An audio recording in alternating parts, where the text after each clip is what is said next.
Let's identify who this little horn is, and you'll discover that it is in fact the same beast that is described in Revelations 13. Firstly, let's keep in mind that this prophecy relates to the time of the fourth beast.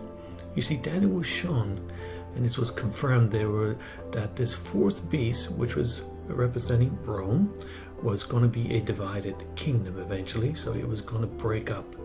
And it spoke about it breaking up into 10 divisions. And what we're referring to there is the former Western Roman Empire.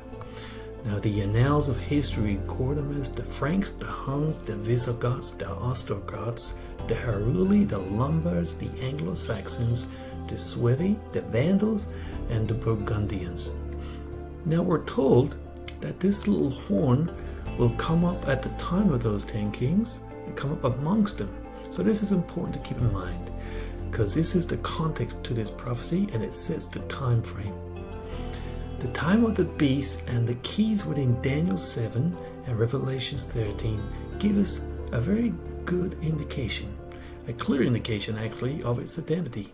Now, the word of Elohim gives us the identity of this little horn by describing its persona.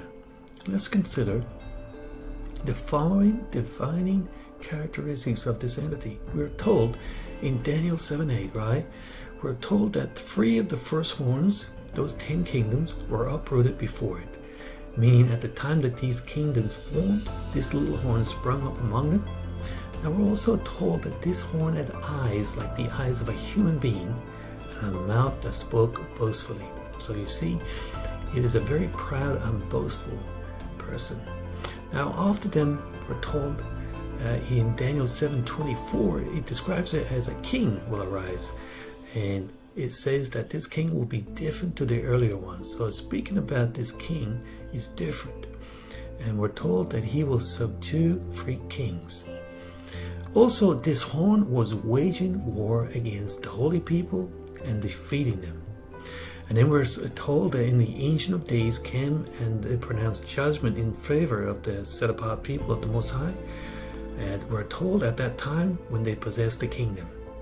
Now, we're told also that he will speak against the Most High and oppress his set apart people and try to change the set times and the laws. That's important. And we're also told that his people will be delivered into the hands for a time, 8 times and a half a time. So this is a time prophecy, and this times and a half time is very specific, and I'll show you what that means in a moment. Now also in Revelations 13, it further clarifies this same beast. He says this beast has names of blasphemy, and there was given unto him a mouth speaking great things and blasphemies, and power was given unto him to continue for 42 months. Now this is the same period of time as this times and a half a time. And also we're told that it was given unto him to make war with the saints and to overcome them, and power was given over all kindreds and tongues and nations. So we see that this power is going to be take over all nations and kindreds and tongues. And we're also told that he opened his mouth to blasphemy against Elohim, to blaspheme his name and his tabernacle and them that dwell in the heavens. In summary, right, he's got upon his head the name of blasphemy. He speaks great things and blasphemies against the Most High. He makes war against the saints. He changes the times and the laws, and he oppresses the people. So keep these things in mind, because there can be no doubt that this is talking about the rise and the reign of the papacy, the office and the authority of the Pope. Now I'm going to show you 5 key defining characteristics that identify this beast. Now we're told that he has names of blasphemy upon his head. So let's consider that the Holy Father, he calls himself, and Yeshua commanded that no man, that we call no man the Father. So there is only one Father, the Heavenly Father in the kingdom. And also he calls himself the Supreme Pontiff. This title alone means the great high priest. He also has the title the Vicar of Christ. Now, this means a representative or a substitute, i.e. the Antichrist, and more on that in a moment. Now, also he has this triple tiara, and this is very symbolic. It basically it means King of Heaven, King of the Earth, King of Hell, Father of Princes and Kings, and Ruler of the world. No wonder that this man of Satan is in 2 Thessalonians 2:4. It says he will sit in the temple proclaiming to be Elohim. Number 2, a mouth speaking great things and blasphemies. To declare himself infallible, to put his decrees above even the word of Elohim, to pretend to release men from the commands of the Creator, to maintain that he alone creates priests, to pardon men's sins committed against the Lord of Lords, and to open his to men to the gates of heaven, and also to create saints. Are these not blasphemies? And number 3, he changes the divine laws. Take, for example, the Sabbath was changed from Saturday to Sunday. He also changed the second command about images and idols. This command was completely removed. And we can see why, because if you look at the idolatry that is within the Catholic Church, you can see why they want to remove that command. And also number 3, he splits the 10th commandment into 2 parts, making 10 commandments. But they're not the original ones. As the prophecy says, he will change the laws. And number 4, he changes the times. Take, for example, the Gregorian calendar, decreed in 1582 by Pope Gregory. Also number 5, the final one, waging war against the saints, those true believers and followers in Yeshua. Think about the Crusades. We have Pope Gregory with the creation of the Roman Inquisition of the 16th century, how they wage war on those true believers. Now, we just looked at just 5 defining characteristics, and there can be no doubt about it that there is only one power that has actually done all this, and it is the papacy.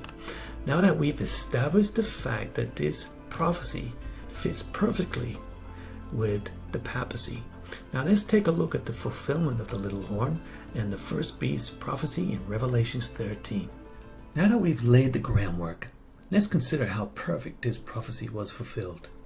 Now, keep in mind that this prophecy has always been about the 4th beast, Rome. It symbolizes the legs of iron, meaning strength, and feet mixed with iron and clay, symbolizing a mixed and divided kingdom. Now, the feet is symbolizing the end of this man, this kingdom, and we're told that this kingdom had 7 heads, and that the 8th head, the beast, would be the final one. Now, also consider that Daniel was shown the whole duration and the destruction of this beast, meaning that he got to see everything. He was shown the first coming of the Messiah.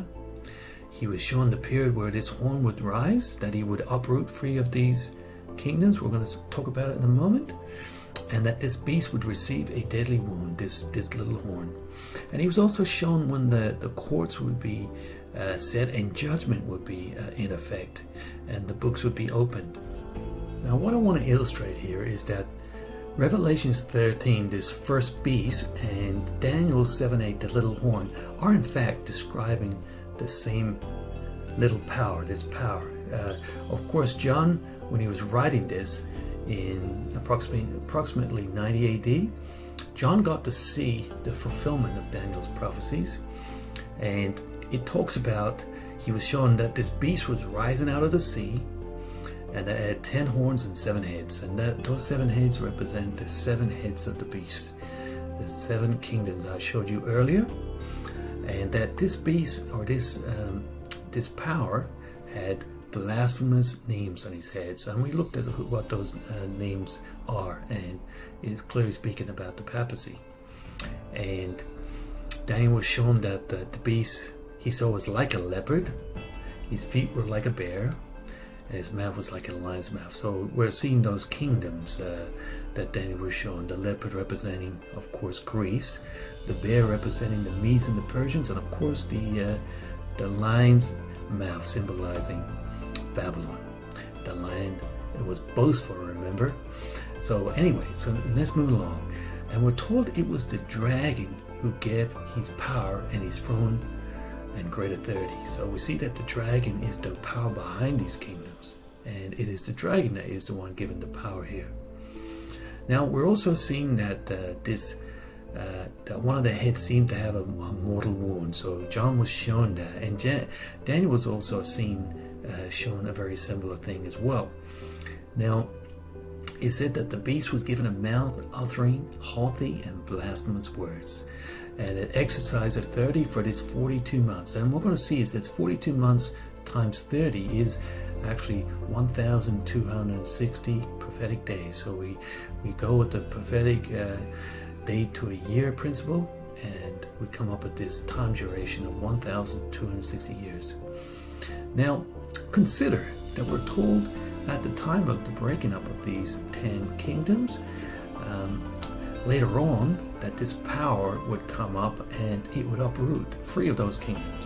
And what we're talking about here is the Herules, the Vandals, and the Ostrogoths, right? And these 3 kingdoms were pretty much wiped out around this period of time. And in 533, the Roman Emperor Justinian, he issued a decree which recognized the Pope as the head of all these kingdoms. So it given power to this beast.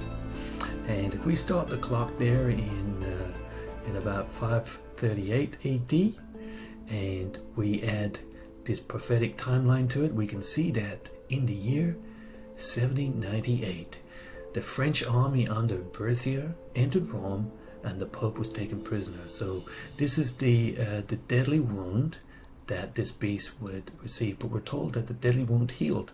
And what I'll show you later on, actually, is that this power is the power that the prophecy relates to. And this is the 7th head, but we're going to see who the 8th head is and how he is responsible for the mark of the beast.